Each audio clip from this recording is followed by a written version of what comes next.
He's Bryan with an I. I'm Bryan with a Y. I won't hold it against him. Bryan Gordon is with me. I am Bryan Fenley. He joins me on the On to Something podcast. I'm Bryan Fenley. This is where we're going to take a deep look into Bryan's life in the sports media space and really get to know what has been driving him through this journey of his and take this really deep look as to how he's made all of this happen.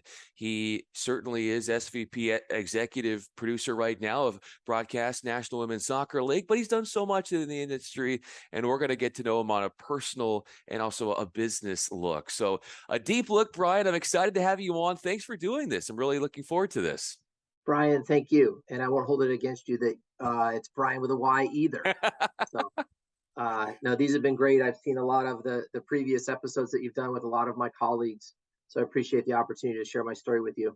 Well, it's an honor to have you on. And I think that things got started in a big way for you at Texas Tech, where you got your broadcast journalism degree. What was the hardest class you took in college? The most challenging, mentally stimulating class you took? I would probably say geography of all things.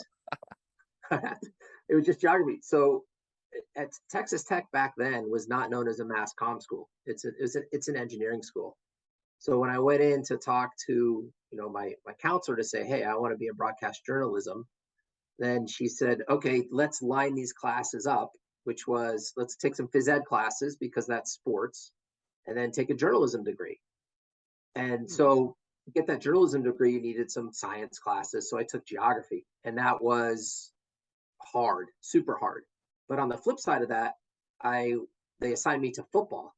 So of all things, I took a football class, and one of my classmates was Anthony Lynn, who, as everybody knows, has gone on to be the Chargers head coach. He's with the Jets. I think he's still in the league. So here I am, obviously not playing D1 football, and I'm in a class with the rest of the football players, including former NFLer Anthony Lynn. So so Texas Tech was the perfect spot for me to be able to get this nice balance of actually these phys ed classes to learn the ins and out of sport, as well as these journalism classes. And Lubbock as a market, I was on all four of the broadcast channels at one time in my career because I could bounce around and they needed help. So in Lubbock, Texas, there weren't a lot of people who wanted to be sports broadcasters or work in the business. So between working at all the affiliates in Lubbock and then working for the sports information department at Texas Tech, when productions would come into town, and there's some, sure there's some people who remember Raycom way back in the day who had the Southwest Conference football package. ESPN would come. I actually I was a runner on a game that Fred Godelli produced, and Tim Corrigan was a PA back in 1989, a college football game. So to this day, as you guys know, Freddie is producing Thursday Night Football, and Tim is the head NBA producer. So that Texas Tech connection has helped me, throughout my career. So taking this class and going back to your studies at Texas Tech and learning football and being in that class, how often would the guys come to you and need study notes or you being there to help them in the class? It was really the other way around because I didn't play football in high school, even though I grew up in Texas. And I didn't know what a two gap was. I didn't know what a Y receiver was. I didn't know what a Z receiver was. And those were the things that we were being tested on. Where do you line up? They put helmets and pads on us and say, all right, you're going to play the two gap. You're going to play the three gap.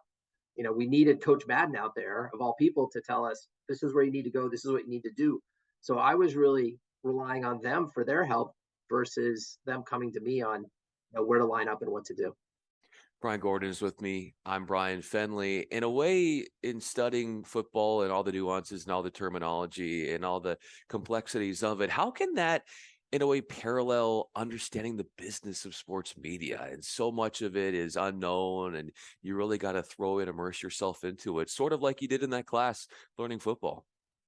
Yeah, I think the idea, and and I've learned throughout my career for all the great people that I've worked with, is that effort equals results, that preparation. So what it does is it teaches you to prepare for, it doesn't matter what it is, if it's a football class, if it's the Super Bowl, if it's your geography class, you go in and you put in the same effort that you need to, no matter what it is, so that you can get that positive result. And that's what I've learned from that class. And then as you then go to sports media on that side of it, when you're in production and you're in the heat of the battle and you're having to make these split-second decisions, your preparation has allowed you to not make mistakes, to know where to go, what replays to go to, what graphics you have. When you get to the boardroom, same thing. Who are you meeting with? What are their interests? What are the objectives? What are the numbers? So that you're prepared and you can answer any question. You can sound credible and knowledgeable, even if you're not, so that you accomplish the goal or the objectives of each of those meetings or those games. You want to have a clean game. You want to have high ratings. You want to be able to get your best TV deal, best rights agreement. You want to be able to get some ad inventory. Anything in those negotiations, anything throughout sports media, ultimately it's that preparation and study that goes into the results. What does the study look like in far as what we don't see when we see you put on a broadcast? But there's so much more to it, and certainly it depends upon the broadcast, depends upon what you're covering. But the way in which you attack each broadcast in the work that goes unnoticed, sort of like an athlete who the cliche, oh, he's in the gym all night long and you don't see him, but he's working on his jump shot. What is your version of you working in your jump shot or working on your jump shot overnight in the gym that you can sort of mimic in the way in which you approach and you perceive your work ethic in this Sure. business? So first thing is learning the players. Honestly, I think the simplest thing if you're doing a sporting event is who the players are, what their numbers are, and identifying them. So when you are doing a game and you hear an announcer talking about somebody's name, so let's just use Brett Favre as an easy example. I know Brett Favre is number 4 no matter what. But when they're talking about an offensive lineman who is third string that I need to go get a shot of or have a piece of information, if I don't know that Brian Gordon wears number 63, I can't tell the rest of my crew, my truck, my graphics people. All right, we're going to talk about number 63. Then everybody, as the leader driving all of this, everybody knows where you're going. Everybody knows what you're doing. So that first part is players, and player numbers and player ID. There probably hasn't been one person you've talked to who hasn't studied some kind of roster week in and week out to prepare who the players are, what their uniform numbers are, where they line up. So I would say that's number one. Number two is there's so much information, and there's even more now than when I started. It's read, read, read, read. It's read newspaper clippings. It's read what the teams put out. It's scouring stats, and then finally, it's watching film. I think watching game film, no matter what sport it is, and watching previous broadcasts is key because that's going to give you different tendencies. That's going to teach you about who is going to be where, no matter what to look for. Let's use horse racing as an example. Who makes a drive in the stretch? Who comes out early? Who's good at the far turn? You learn that by watching all of the races. Same thing for a hockey game. Same thing for a baseball game. Again, it's scouting. I like to call. I think a television producer is the head coach, and the head coach is the one who is calling all. Is prepared. He's prepared his director. He's prepared his associate producer. Those are the offensive and defensive coordinators that are executing. So that head coach can say one thing, then everybody else is then giving those instructions on what they need to do so that it gets back, so it gets on air, and you look squared away. You look prepared. You're telling your good stories. That preparation, again, players, tendencies, and then stats and stories are the keys. And again, you can do that. That crosses over into anything. But from a sports TV standpoint, those are the specifics that go into preparation. Always into stories as far as the players, as far as your story early on before you got to college. And what would be sort of a look into how we one day would see you take on this role in business and sports media, and that the way in which you think as a kid, the way in which you looked at sports, what would be a foreshadowing sign of you as a child that would have tipped us off that you might have gone down this road that you've now paved since? All credit to my dad. Since I was a little kid, it would be Saturdays and Sundays in front of the TV, watching sports, and that's what he liked to do. And I remember being a little kid, 5 years old, in Los Angeles, California, watching a hockey game on one of those little TVs that's not bigger than my computer. or a baseball game. It didn't matter. We would watch Mexican soccer games because we lived in LA and it was on TV. That's really where it started. And then I became one of those sports page guys. I was looking at the box, you read the box scores and you get your fingers all dirty, looking at standings. That was really where it started. And then I played some, but not a ton.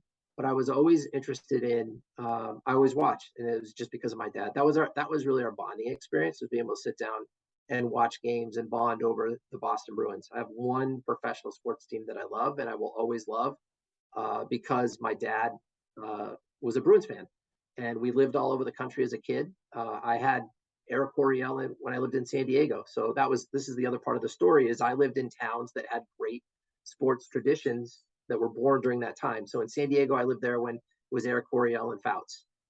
In Los Angeles, it was Lawrence McCutcheon and those great team, those teams in the 70s for the Rams. I was in Pittsburgh for two Super Bowls and a World Series. We are family. My sister babysat Mean Joe Green's kids, and so when you look at being in Pittsburgh at that time, and then I ended up in Houston during Love You Blue and the Astros' great runs with J.R. Richards and I think Mike Scott and the beginning of Biggio. The Rockets in '94 when they won, I was living in Houston as well. So all of it started with watching with my dad, and then the cities that I grew up in all had these great sports, beginning of sports dynasties, and that's how I got into it, before Texas Tech. And then, funny enough, when I went to Texas Tech, I wanted to be a business major. I got to follow my dad's footsteps. I got to wear the coat and tie. So I was in my freshman business class, BA 1290, with 300 other kids who wanted to be in business, and I said, I don't want to do that. I want to be a sports broadcaster. So that's led back to going, I went to the counselor, and the counselor said, this is how you do it. And ever since, you've taken that road, and look at what you've done since. Bryan Gordon is with me. I'm Bryan Fenley. So interesting to see how you kind of bounced around growing up in different cities, which obviously gave you an extra appreciation for what a sporting fandom climate is like in different cities. It's never the same depending upon where you are in that country. What caused you to move so much, and what Sure. spawned that for you growing up as a family? So my father was in the oil business at the time and started out servicing gas stations in, of all places, El Centro and Indio, California. And we just ended up moving around based on where the oil business took us. So he started out very junior. We didn't have a car at that time. Moved to LA. He borrows his boss's car to get back and forth to work, and then moves to Pittsburgh. And I followed his coattails on just getting promoted within the oil industry. And ultimately, Gulf Oil was based in Pittsburgh at the time. They moved to Houston as Houston was becoming obviously the capital of the oil boom, and that's how we ended up there. So it was, people ask if you're an Army brat, and I said no, I was an oil brat. Uh, and it's interesting when you ask that question, because I've lived on the road since I was 5 years old. If you think about it, with all these different cities, and then when you work sporting events, we're all road warriors. So for me to go to town, city to city, and to adapt and adjust to new people, new cultures, was really set up from being a little kid and living in all these different places. It's so interesting how it was setting up for you before you even maybe knew Oh, that your 100%. life would go down that way. But there's certainly a reason behind all this. Bryan Gordon is with me. I'm Bryan Fenley. So you bounced around early on, which gave you that extra insight into what it's like to take on the sports fandom's mindset, depending upon what country, what county, what city you are Sure. in the country. And then you sort of since have just gone on and done so many different things to say what you've done now and all the tremendously important events, obviously Monday Night Football, Triple Crown, the list goes on. What to you, when you think about all that you've done and something that came as a realization that you'd finally hit your stride in this business, was there that moment of where you're like, okay, I'm in a groove now? And if so, when did that come as you span back and look at your career? So I'd say the first one was in 1995. If you're a production assistant on Monday Night Football, your job was to coordinate announcer travel and producer and director. So we had Kenny Wolf and Craig Janoff, two legends in the business, had Al Frank and Dan and Lynn Swan. And the lead PA on Monday Night Football was allowed to attend the coaches' meetings the night before the game. And so I'm however old I am, and I'm on Monday Night Football, and I'm sitting in the same room as Don Shula the night before a game. I'm sitting with Dave Wanstead. I'm sitting with Barry Switzer. I'm sitting with Cower. I'm sitting with Schottenheimer. And I know every single person in America who was my age at that time or a football fan would want to trade places with me. And I was so lucky to be able to do that. So that was really the first time that it was, you know what, I kind of made it. I'm here and I reached the groove and I've earned and I've worked my tail off to do it. So that was the first time. I would say the second time or when that happened was when I got to work on Monday Night Football with Dennis Miller and Dan Fouts and Al Michaels and Don Ohlmeyer and Drew Esikoff. So that was the first year, and everybody knows that's a very famous year in sports television. And we were in LA doing not audition, we were rehearsing with Al and Dan and Dennis and Ohlmeyer. And as we were doing the audition, Dennis was being Dennis, and Dennis was awesome. But I'm watching from the booth, and Dennis starts calling the game like this. He doesn't have any energy. And so I hit Don. I said, "Hey, look how Dennis is sitting. He's not any energy." So then Don's like, "Hey, Dennis, you got to sit up." So then Dennis stood up and started paying attention. I figured, you know what? I just told Dennis Miller that he's got to pay attention and he's got to get into this. So those are probably the two big ones. And then anytime I go to a sporting event, I go to the field early as I can and go by myself. And I've told this story to a lot of my friends, is I'm one of the luckiest people in the world that I get to be at this event that millions of other people are going to be watching. I'm there. I get to tell the story. I'm with a team that gets to tell the story. So just thinking about what's going to happen on that field before a Texas A&M game, or before a Super Bowl, or before a U.S. Open, any of these sporting events, of lives are going to change that day on that field, on that playing surface, and I get to be there and be a part of it. That's just incredible to me, and I'm so thankful every day that I get to do this, because it's just, I get to provide entertainment and tell stories. It's not life or death. I have a quick funny story. I had a friend of mine who was a radiologist, and she was at the Cleveland Clinic, and I called her one day and I said, "Hey, what are you doing?" She said, "I'm looking at some scans for, I think this patient might have cancer." She said, "What are you doing?" I said, "I'm trying to spell Brett Favre's name right." Literally, that's what I was trying to do. And so when you look and put life in perspective of me as I'm building out graphics as a PA, trying to get Brett Favre's name right versus this doctor who is trying to save someone's life, it really puts in perspective what sports television and sports media is and how lucky we are to do it.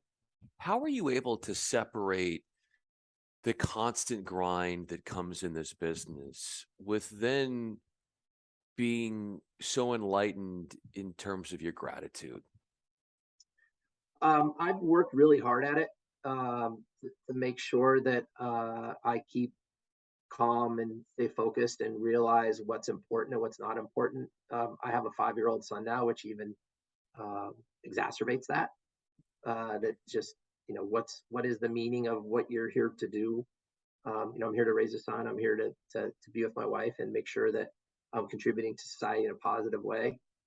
It's very easy in our business. And one thing that I've learned some really good things from some producers and directors and mentors, but I've also learned a lot of things that I don't want to pattern myself after, and I don't want to take away. And I've been very, very strategic on keeping perspective and work really hard at it, because it's super easy, as you know, Bryan, to become bigger than the game and think you're more important than the game and more important than the people around you. That's the other part of it, is there isn't a technician or a cable puller or replay operator or audio person or producer or director. Without them, I am not successful. So I make sure and walk around to every single person and say thank you. Some were surprised, because it's just not something that a lot of people do. But that's something that's very, very important to me, to be very inclusive from everybody, again, top down, cross, because they all care. And again, we get the flash and the dash and the names and our we get the I'm fortunate enough to do this interview. Well, the only reason that I can do this interview is because I've had amazing engineers and talent and runners and you name it that I've worked with that have helped make me successful. Oh, it's so well said. And just to take it the extra step. And then when you have people who you work for who feel appreciated and the way in which you go above and beyond to show that, they just want to work even harder for you. And then the product is that much better, which is sort of a win-win for everybody. The gratitude that you show for them. And what about the gratitude that you show your 5-year-old? And what does that look like? So my 5-year-old I brought to the truck. Uh, we did a San Diego Wave Gotham game over at Red Bull in June, and I brought him in the truck, and he sat on my lap, put on a headset, and he started realizing what the director was doing. Dad, look at that camera. Dad, look at that camera. After the game, he started operating a replay machine, and he couldn't have been any more excited to be part of that. To see, hey, I know what Daddy does. I know, and he loves watching sports now. He knows when replays are coming. He'll say, "Daddy, Daddy, Daddy, look, replay! Here comes a replay.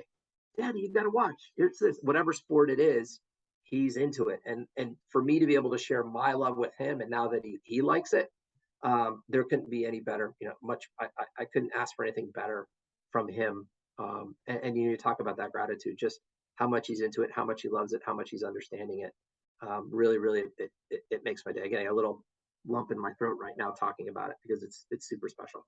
Well, so much in a way of what we want to do is in this business is be validated. And we can get that in so many different ways, whether it's from our colleagues or from those who are watching our work or our family or a boss. And so when you look at, and to varying degrees, validation takes on a life of its own in different people.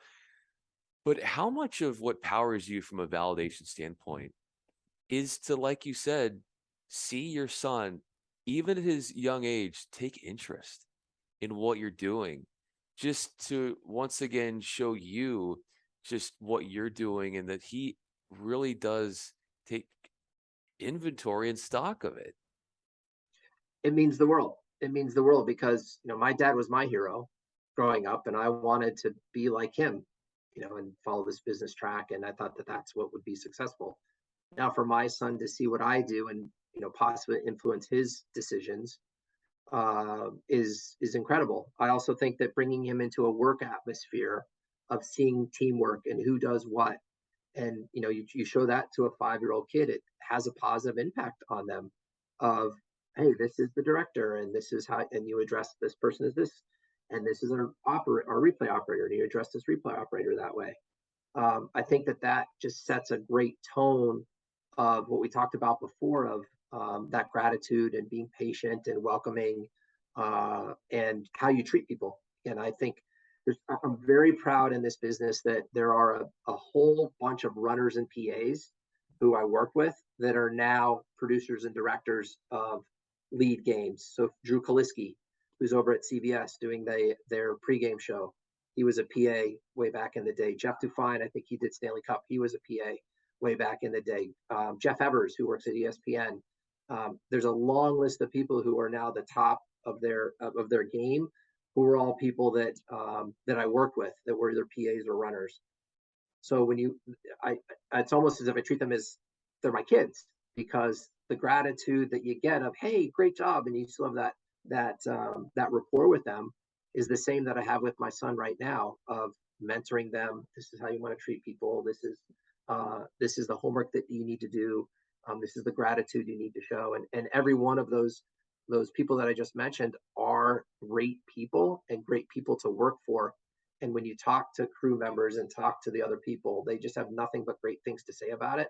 So if I have this big flock of people that I've worked with that are all my kids, to see them succeed, it just makes my day.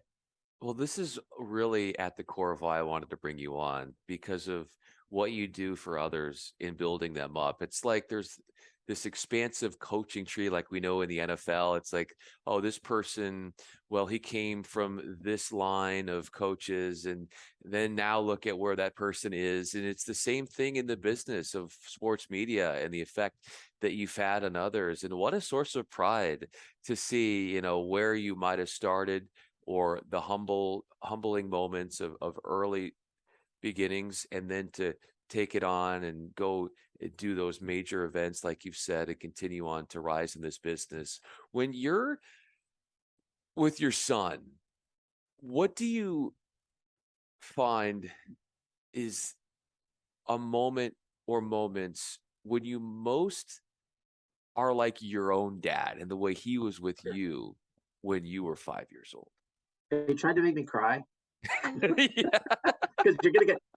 I don't know if everybody's ever cried on this, Brock. I'm a crier, so I don't know if everybody ever cried on this, but I'm gonna get. I might get close. Um, well, my dad passed away a couple months ago, so this line of question really hits home for me. But I would say it's interesting now that he has passed, that I can see more myself in my dad. Of as we're watching a game or explaining, or even playing sports.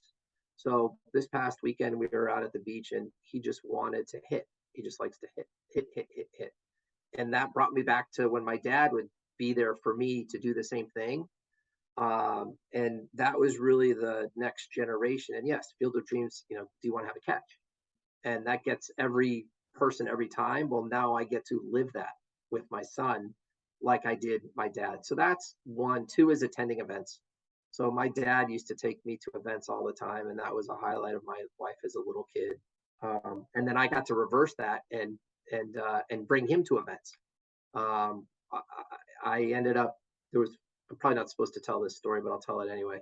There was a game in Miami in 1995, and my dad flew in, and I had one of the announcers' limousines pick him up at the airport and drive him to the game. And for me to pay my dad back for everything that he did for me, to be able to send a limo over and and then afterwards have drinks with Lynn Swan and the rest of the team. It's just something that I now get to do for my son. Of let's go to the game, let's get that special access. But really, the bonding moments for the two of us are playing sports and him wanting to play catch, and then when we watch the games, or he really loves racing. I worked at IndyCar, and we can sit down and watch a race, and I would watch a race with my dad, and who are the numbers, and here comes a pit stop. Um, it makes me miss my dad a ton, because I would call my dad even during, there's an IndyCar race this weekend in Portland. I know that I would call my dad at 5 o'clock, and he would say either don't tell me because I didn't watch, or we would talk about what a great race it was. So now my son, who's been watching races, will say, "Hey, Dad, remember when Brad Keselowski got hurt, or Bobby Rahal hit the wall?" I'm like, "What do you mean?" Well, these are things that he remembers, and it's the same thing I would do with my dad. So those are the moments that really get me. If you could talk to your dad one more time and thank him, what would you say to him? Now you're really gonna make me cry. Um, I would say thank you for supporting my dream, because my dream became his dream. I think he wanted to change places with me. Every single day I would call him from some event, but I could not have done that without him and my mom. I couldn't. And um, as he was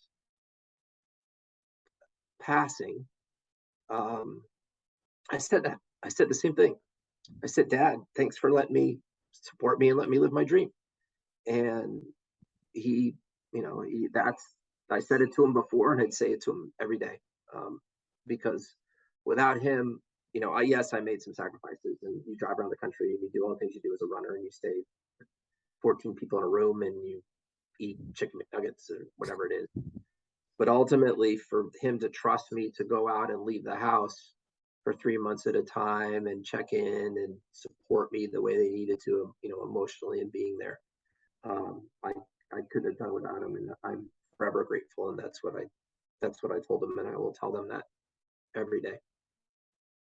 And that love that you two have and will always share, that unbreakable love. It's so cool to see, Bryan, how you're pouring that into your family, your 5-year-old. And that never dies. That is always with you. Yeah, it is, and my son Harris gets it. Even last night, or past couple days, he says he misses his gramps. You don't. We're moving so fast in life right now that reminder, slaps you in the face to say, wait a sec. There's a big hole and a big void, and you need to recognize and take a moment and take time for you, take time for your family, to make sure that they're the priority, because it's very easy to flip that it's not. And for me, being an older father, I'm going to have less time with my son than my dad had with me. So it's even that much more important that I focus and do everything I can to spend time with my wife and with my son. If it means taking red eyes home, which every person in sports media hates to do, but you have to do it so you can get here for Little League, then I'm going to do it, and I'll pass out and sleep later. But I need to be there for him because my dad was there for me. It's always hard too, because you think about the time away, but to have that realization in this business, to spend as much time as you possibly can with your family, that takes such a level of maturity. And as we wrap up this conversation, Bryan, just to think about how I'm sure there's not a day that goes by where you're not thinking about your dad. And I want to sort of use this experience in this chat to honor your dad. I think this is Oh, an thanks. important part of our discussion, and I want that to be made clear, that for Gramps, as your 5-year-old would call your dad, this is a place to honor him.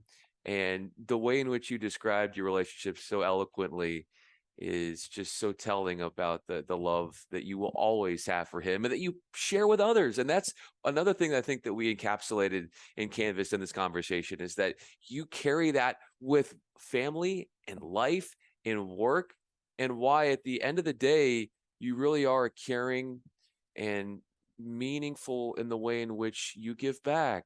And that was what I wanted people to see with you and having you on. So, Bryan, as we finish this thing up, I can't thank you enough for speaking from your heart and being open and sharing these great stories. It means the world. And thank you for entrusting me and telling your story.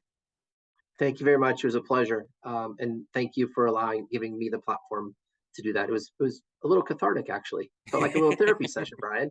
Thank you. You have a new profession. Thank you. I appreciate it.